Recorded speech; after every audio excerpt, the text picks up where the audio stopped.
या बेटा, एक भी पकड़े जाते तो खेल क्या होता है? क्या राम जी ने ये बुरा दिन देखा?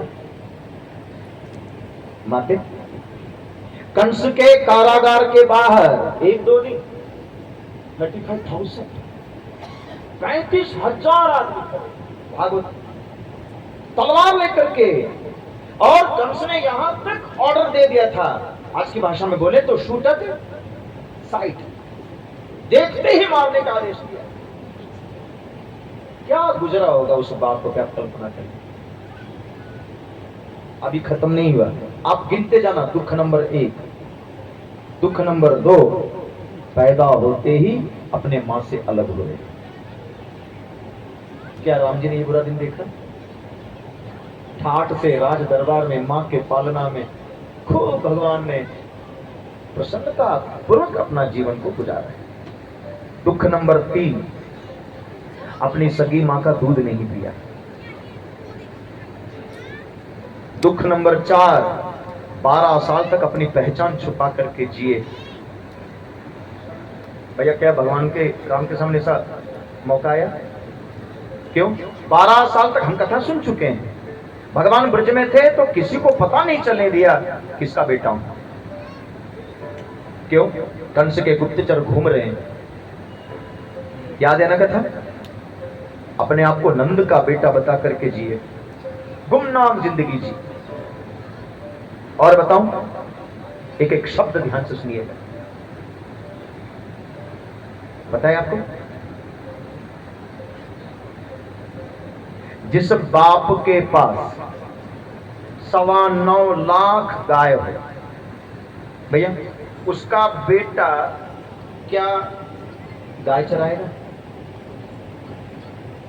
भैया जिस बाप के पास 9.25 लाख गाय हो, उसका बेटा गाय चराएगा? नहीं चराएगा। क्या करता है? आज अगर किसी बाप के पास इतनी बड़ी डेयरी फार्म हो तो भैया पता है जौनपुर के लड़का लोग क्या करेंगे? क्या 4 राइफल पहले खरीदेंगे। और सबसे महंगी गाड़ी कौन सी बाबा? जो भी हो, आप तो जानते ही होंगे। अब जो हाँ 9 लाख गाय इस बाप के पास हो तो भगवान ने गाय क्यों चराई? बताओ, कभी आपने सुना इस चीज को? सुन लीजिए। भगवान से पूछा, ठाकुर जी आप तो राजा के बेटा हैं, धूप में नंगे पांव आप गाय चरा रहे हो, क्यों? भगवान ने कहा, सुनो, क्या यशोदा हमारी मां है? क्या नंद हमारे बाप है? 2 वक्त की रोटी, कोने में एक जगह सोने के लिए नंदरानी समय समय से देती है। अगर हम इतना भी नहीं करेंगे तो यशोदा का दिया हुआ नमक, खाया हुआ नमक हम कैसे चुकाएंगे? भैया भगवान ने लेबर ही किया है। क्या गरीबी में होंगे ठाकुर जी कल्पना। मैं बोलता हूं तो मुझे रोना आता है, मैं सत्य कह रहा हूं। भगवान ने मजदूरी किया है साहब, सवेरे खा के निकलते थे। अब आप इस चीज को कल्पना करें। यशोदा जी सोना चांदी का जेवर बना के रखती थी, नहीं पहना था। मैया कहती थी, लाला मैंने कितना शौक से तेरे लिए सब जेवर बना के रखा, तू पहनता क्यों नहीं है? भैया भगवान को अपनी औकात दिया है।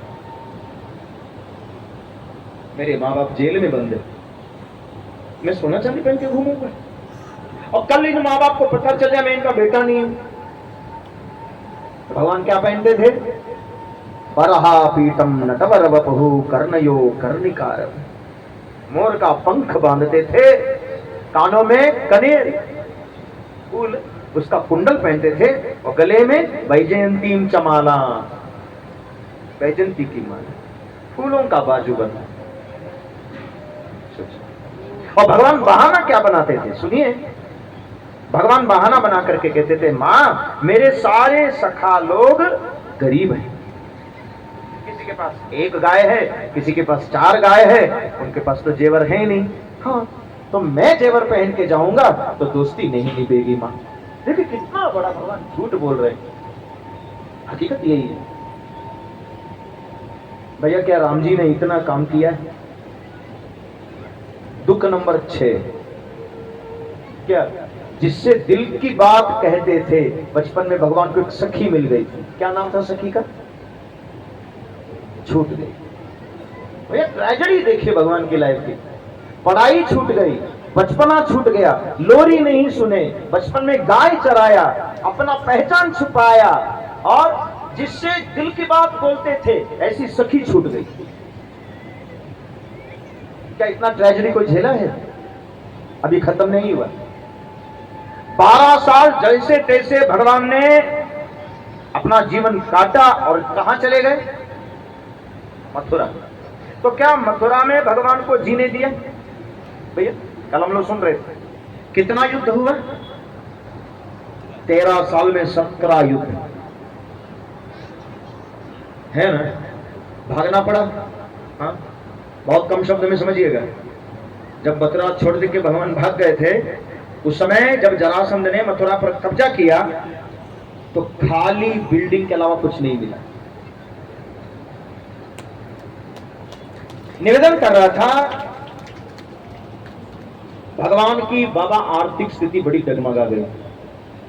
बिना राग लपेटे में समझा रहा हूं, आप किसी भी विद्वान से चर्चा करें। भगवान खाली हाथ भागे और मथुरा में कुछ मिला नहीं जरासंध को। क्योंकि जिस देश में 13 साल में 17 युद्ध झेला हो, क्या व्यापार हो, वहां का फाइनेंशियल स्टेटस क्या होगा? सोचिए। भगवान भाग के कहां गए? द्वारिका। तो क्या द्वारिका में भगवान को जीने दिया लोगों ने? नहीं दिया। और मैं हमेशा कथा में कहता हूं, किसी भी बाप के लिए सबसे ज्यादा तकलीफ कब होता है बताइए? जितने मेरे बुजुर्ग लोग पीछे बैठे हैं, बाबा अगर कोई बाप से पूछो दुनिया का सबसे बड़ा तकलीफ क्या है, तो सिर्फ एक है, क्या? उनकी औलाद नालायक निकल जाए तो। हाँ कि ना बाबा? इससे बढ़ करके दुख क्या होगा? हम सब चाहते हैं हमारे बच्चे अच्छे हों। भगवान ने पूरी दुनिया को बनाया, लेकिन खुद के बच्चे नालायक निकल गए। सुने हैं कथा? 2 मिनट में सुना देता हूं। ये महात्मा लोगों का अपमान करने लगे, साधु संत का मजाक उड़ाने लगे। महात्मा लोग माफ कर देते थे, क्या? जाने दो द्वारिकानाथ का बेटा। भैया ऐसा होता है ना, बाप ऊंचे पद पर हो तो बेटा को ऐसा लगता है मैं कुछ भी कर सकता हूं। होता है। बाप का पद का दुरुपयोग करने लगे बच्चे लोग। एक दिन भगवान का बेटा था परीक्षित, जिसका नाम है साम। साम, दादी लोग ये कथा जानती? दादी, सांब ने महिला का वेश बनाया। आपने तो सुना ही होगा वो कथा। क्या किया था? पेट में कड़ाई बांध दिया, लोहे की कड़ाई। महात्माओं के सामने जाकर के बोले, बाबा ये हमारी घर की बहू है। घूंघट में, आप बताइए क्या इसके गर्भ में बालक है कि बालिका? अब तो भैया नाक के ऊपर निकल गया पानी। महात्मा लोगों ने डांटते हुए क्रोध में कहा, बहुत हो गया, अब तुझे माफी नहीं मिलेगी। हमें पता है, जाओ हम तुम्हें श्राप देते हैं। क्या? ना बालक होगा, ना गर्भ से बालिका होगी, तुम्हारे कोख से एक बड़ा सा मूसर निकलेगा और तुम्हारा कुल खानदान खत्म कर देगा। भैया पता है क्या हुआ? डर के मारे जब घर आए, कपड़े उतारा, पेट फूला हुआ है।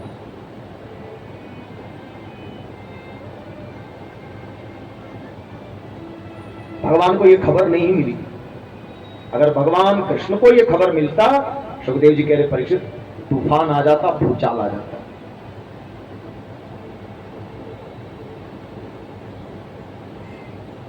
वसुदेव जी को पता चला, वसुदेव जी बच्चे को लेकर गायब हो गए। बाबा दादाजी को पता चला, उन्होंने किसी को बताया नहीं, पीछे के दरवाजे से पोता को लेकर भागे एकांत में।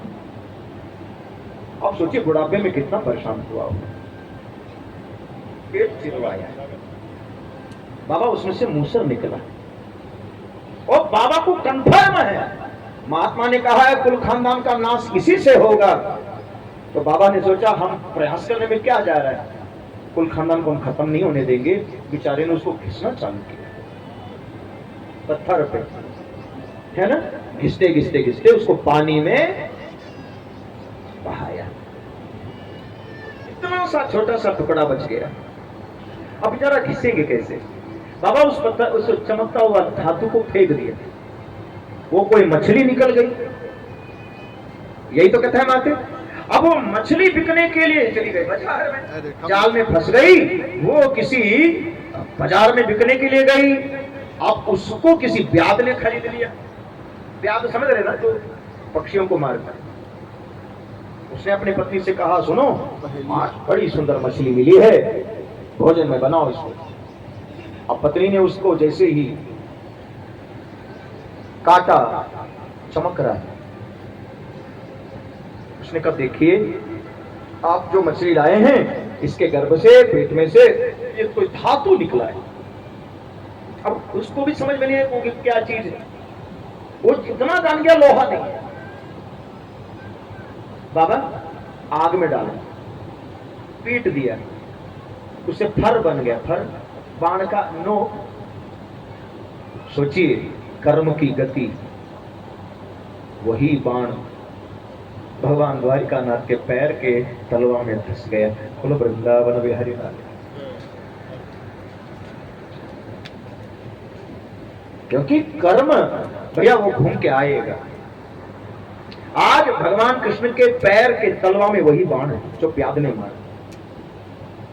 खैर पैर में बाण लगने से किसी की मृत्यु होगी नहीं भैया, पैर में गोली लगी कि तुम्हें मरता है क्या?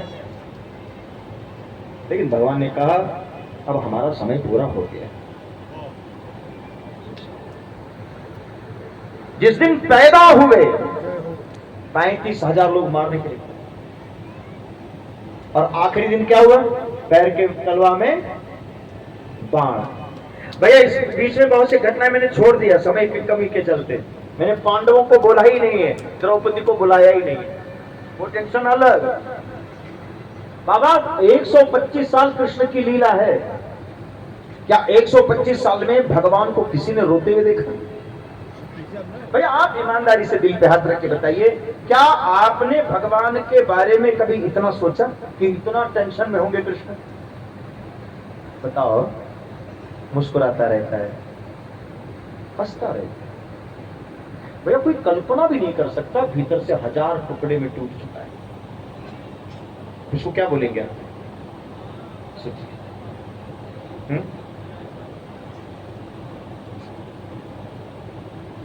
भीतर से 1000 टुकड़ा है, लेकिन सब हंसाता है।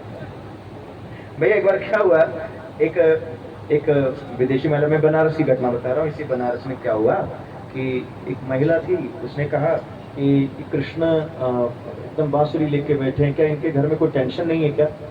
हमने कहा इनके घर में जितना टेंशन है किसी के घर में नहीं है। सोचिए टेंशन इतना है वो किसके पास होगा? फिर भी मुस्कुराते हुए रहते हैं। भगवान सुखदेव कह रहे परीक्षित, आज भगवान द्वारिकानाथ की अग्र पूजा हुआ, लेकिन ये बात सभा में खड़े शिशुपाल को बिल्कुल भी पसंद नहीं आया। ध्यान से सुनिएगा कथा। भरी सभा में शिशुपाल ने भगवान का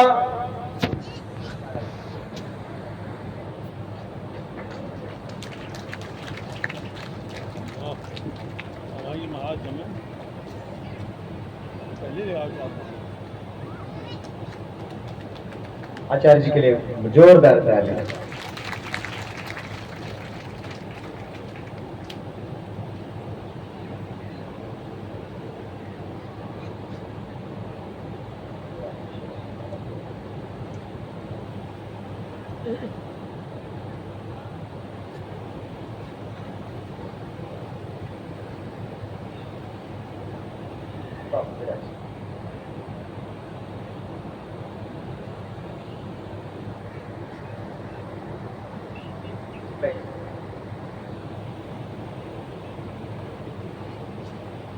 भक्तवत्सल भगवान की मैं निवेदन कर रहा था, जैसे ही शिशुपाल को इस बात का बोध हुआ कि कृष्ण की अग्र पूजा हो रही है, तो भरी सभा में भगवान का विरोध करते हुए बोले, सदस्पत्ति निधि क्रम्य गोपाल कुलपासन यथा काक पुरोडाशम सपर्याम कथम अर्हति। भगवान को चैलेंज करते हुए कह रहे हैं, अगर इनकी पूजा ही करना है तो धर्मराज जी हम आपसे पूछना चाहते हैं, क्या इनके अंदर कौन सी ऐसी गुण आपने देखा, क्या है इनमें अंदर खास जो पूजनीय हो? गौर से सुनिएगा। क्यों बाबा ये बताइए, जल्दी जल्दी चले क्योंकि समय बड़ा तेजी से भाग रहा है। 10 कोयल बैठा है बाबा, उसके बीच में एक कौवा बैठ गया, तो गिनती कितनी है? 10 तो कोयल है। कोयल के बीच में बैठने से कौवा क्या कोयल होगा? नहीं। क्यों? मुंह खोलेगी तो पता चल जाएगा। 10 घोड़ा के बीच में एक गधा चले तो गधा के चलने से 7 घोड़ा थोड़े नहीं होगा, गधा गधा है। तो वीरों के बीच में बैठने मात्र से क्या भगवान द्वारिकानाथ पूजनीय हो गए?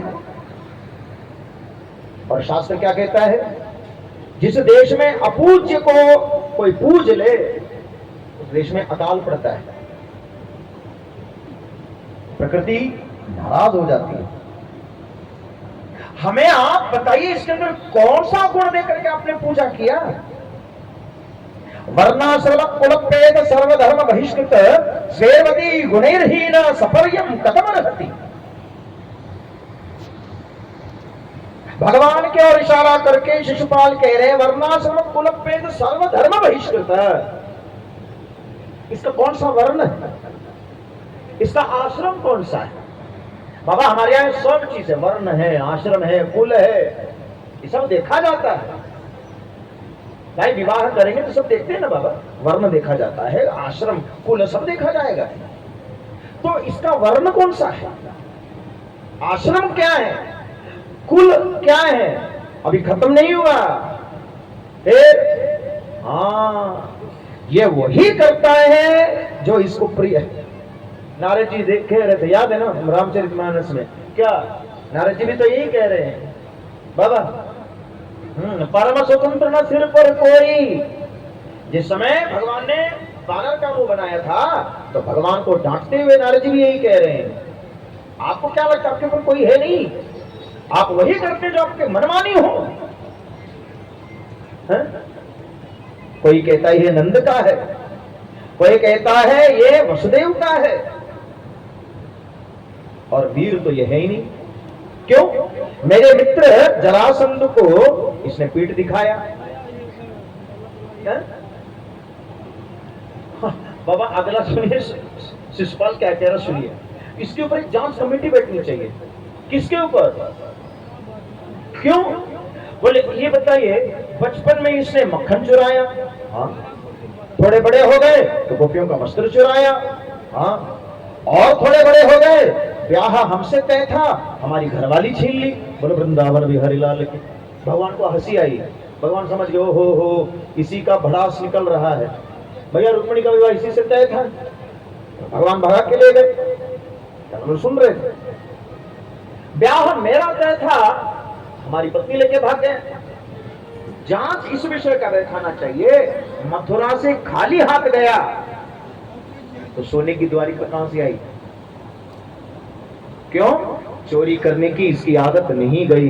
बोलो वृंदावन बिहारी लाल की। हमको तो लगता है ये सोना भी चोरी का माल है। हाँ, अगर हमसे पूछो, अपने मर्जी से दे रहा है जवाब। और उस शिशुपाल कह रहा हमसे पूछो तो हमको पता ही सोना कहां से आया है। कहां से आया? बोले टापू में इसने घर बनाया और उधर से जितने व्यापारी जाते थे सब की नाव इसने लूट ली। ले भगवान ने कहा बलिहारी तेरी बुद्धि की माते। और इसको क्या पता बेचारे को, जब जरासंध ने देखा भगवान और दाऊ भैया जैसे ही पहाड़ पर चढ़ गए, याद है कथा, पूरे गंधमार्ग पर्वत को भगवान के जाने के बाद आग लगा दिया। बाबा जरासंध ने पूरे उस पहाड़ को घेरवाया, आग लगवा दी, क्योंकि पहाड़ पर चढ़ते सबने देखा है, ठीक है, निकलते किसी ने नहीं देखा। खबर फैल गई, क्या कृष्ण बलराम जल के, उनको क्या पता, क्या धुआं जब इतना फैल गया, आग लगी तो धुआं होगी, उसी धुआं की आड़ में गरुड़ पर बैठ के भगवान निकल गए। और भगवान के जाने से पहले विश्वकर्मा जी ने वहां बना के तैयार किया था, और ये कह रहा है चुरा चुरा करके लाया है। हाँ, भगवान के जाने पहले वहां घर तैयार था।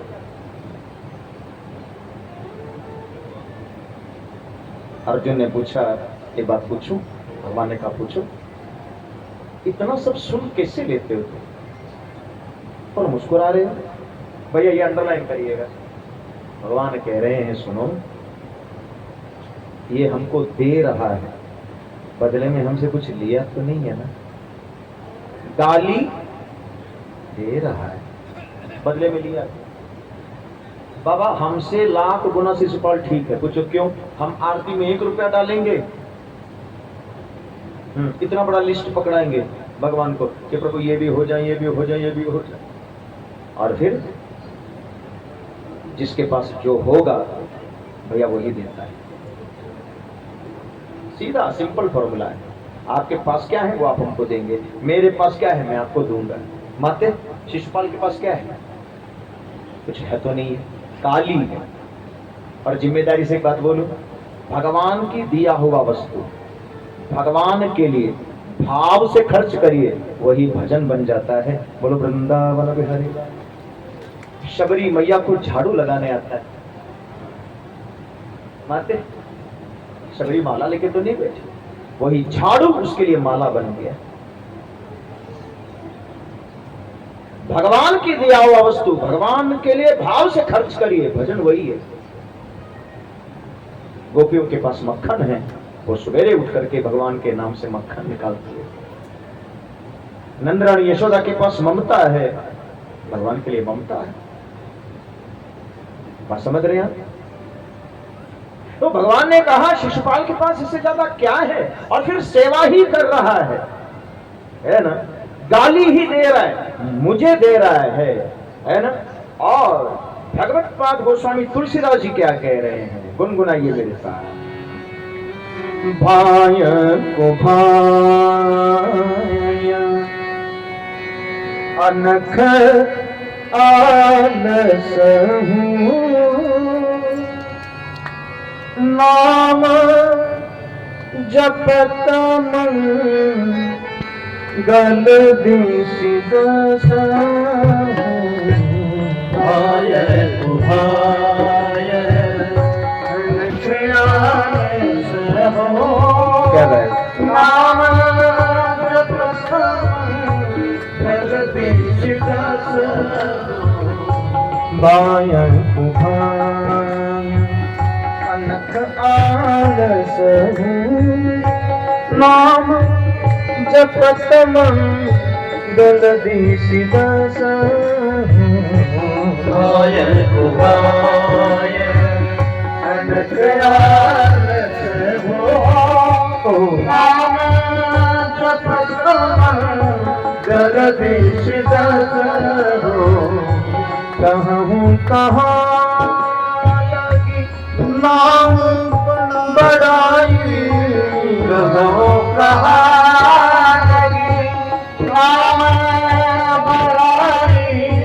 राम नगत नाम गुण गाई, राम न सकही नाम गुण गाई।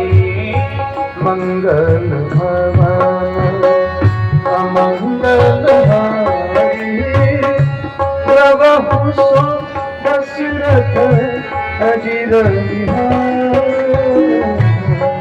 मंगल अमंगल हारी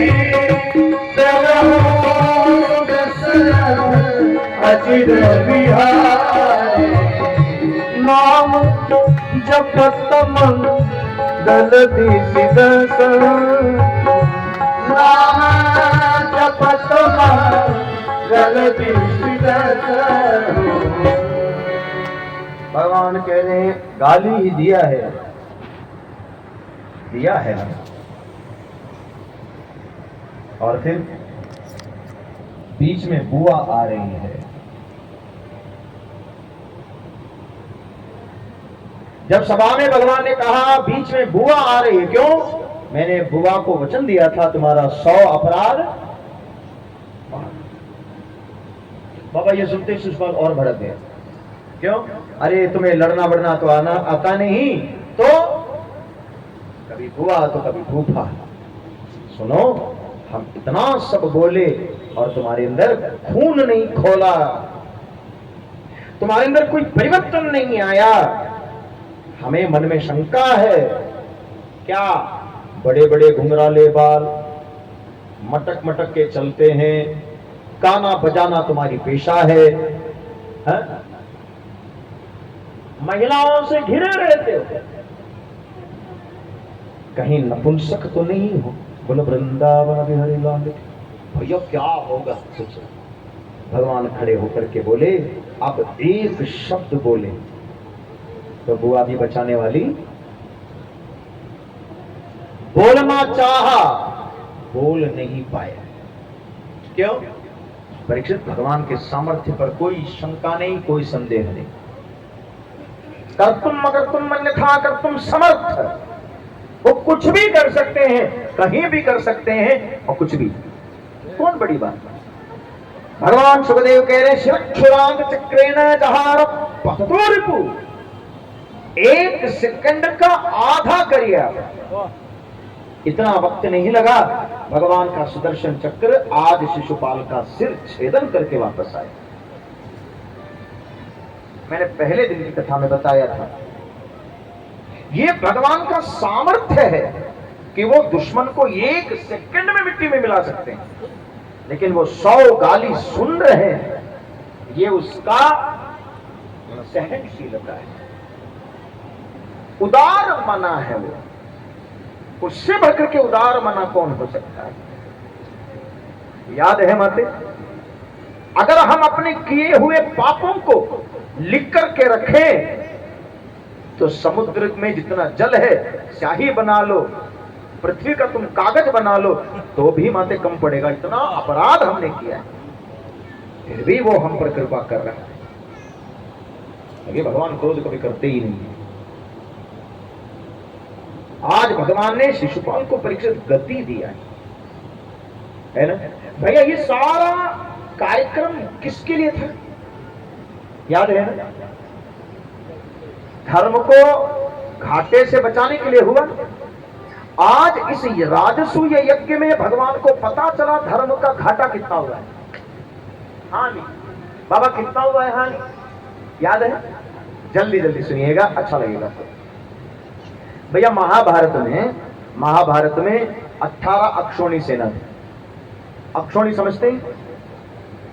अक्षौणी मतलब लगभग 4 लाख। एक अक्षौणी माने 4 लाख। बाबा तो 18 अक्षौणी सोच लीजिए, महाभारत की संख्या इतनी भारी सेना, ठीक है, जिसमें से 11 पांडवों का था और 11 कौरवों का था और 7 पांडवों का। दुर्योधन की तरफ 11 अक्षौणी थी और धर्मराज की तरफ 7। ठीक है भैया, 11 में से 7 कम करिए, 4। सीधा सीधा हिसाब किताब भगवान ने लगाया। 11 सामने हैं, इस तरफ 7 हैं, यानी कि झूठ बोलने वाले 11 हैं और सत्य बोलने वाले 7। कितना घटा? भगवान किसके तरफ बैठ गए? 7 वालों की तरफ कि 11 तरफ? 7 वाले। भगवान के कितना हाथ है? भगवान के पास 4 अंक है। धर्म अर्थ काम और 4 वेद कहिए चाहे कुछ भी मानिए आप। भगवान के पास परीक्षित 4 अंक है। 7 पांडवों का पहले था, 4 और 7 मिलकर के कितना हुआ 11। सामने कितना है 11, इधर कितना हो गया 11। इसलिए धर्म क्षेत्रे कुरुक्षेत्र। पहले केवल कुरुक्षेत्र था, क्यों? धर्म कमजोर था। बाबा कथा समझ में आ रही है? आज 11 की लड़ाई शुरू हुई। अच्छा बाबा एक चीज और पूछूं, दाऊ भैया क्यों नहीं लड़े महाभारत? बलराम भैया तो थे नहीं, वो तो चले गए, क्योंकि 11 हो ही गया। अब बलराम भैया कहां बैठेंगे? जगह नहीं है। उधर बैठेंगे तो 12 हो गए, इधर बैठेंगे तो युद्ध का जरूरत ही नहीं पड़ेगी, महाभारत युद्ध होगा ही नहीं। भैया समझ रहे ना? इसलिए भगवान ने दाऊ भैया को हटाया। बोलो वृंदावन बिहारी लाल। एक चीज बोल करके सुदामा चरित्र की तरफ ले चलो, ठीक है? माते धर्म दुर्योधन के पास भी है, धर्म धर्मराज के पास भी। पांडवों की तरफ भी धर्म है, कौरवों की तरफ भी धर्म है, लेकिन बस एक अंतर है। क्या? कौरवों की तरफ धर्म नौकर है, विदुर जी। बोले वृंदावन बिहारी लाल। वहां दुर्योधन बोलता है तो धर्म सुनता है, लेकिन यहाँ धर्मराज बोलते हैं तो सारे भाई सुनते हैं। तुम धर्म को आगे चलने दो, हम धर्म को नहीं चला सकते, हम धर्म पर चल सकते हैं। क्या समझ रहे हैं माते? धर्म को आगे चलने दीजिए। 4 भाई पीछे चलते हैं, धर्मराज आगे चलते हैं, लेकिन वहां दुर्योधन आगे चलता है, विदुर जी पीछे चलते हैं। अंधा तो है ही है, धर्म को भी गड्ढे में। आइए अब सीधे में लेकर के चलो। बड़ी सुंदर सुदामा चरित्र। 6:30 बज गया, लेकिन सिर्फ 2 बार भगवान का नाम लीजिए। लेकिन एक सूचना मुझे और देनी है, क्योंकि फिर सुदामा चरित्र के बाद फिर आरती की हम लोग सब तैयारी करेंगे। सबसे पहले तो आप लोग बड़े जोरदार ताली बजाइए। बहुत अच्छा। अब आपने हमसे पूछा नहीं ताली क्यों बजवाई? हाँ, ये ताली जो मैंने बजवाई ना, ये और किसी के लिए नहीं है। ये कुछ माता जी के लिए, बाबा के लिए, और एक भैया बनारस वाले हैं, एक भैया लखनऊ से आए हैं, और एक भैया कलकत्ता में। उनकी बेटियां आई हैं, दीदी लोग पीछे बैठी हैं, पूरा परिवार के लिए। क्यों? भैया हमको यकीन ही नहीं था। भैया अरुण भैया भी बैठे हैं। और बाबा कथाएं तो 27 साल से मैं कर रहा हूं, लेकिन इस कथा की बड़ी बड़ी विशेषताएं। भैया बोल दूं, ना जजमान हमको जानते हैं, ना हम जजमान को जानते हैं। हमारी किससे बात हुई, हमने कभी शक्ल नहीं देखा। विचित्र कथा है ये। मेरी भैया से, लखनऊ वाले भैया, दिल्ली वाले भैया से बात हुई थी, मुकुंद भैया से।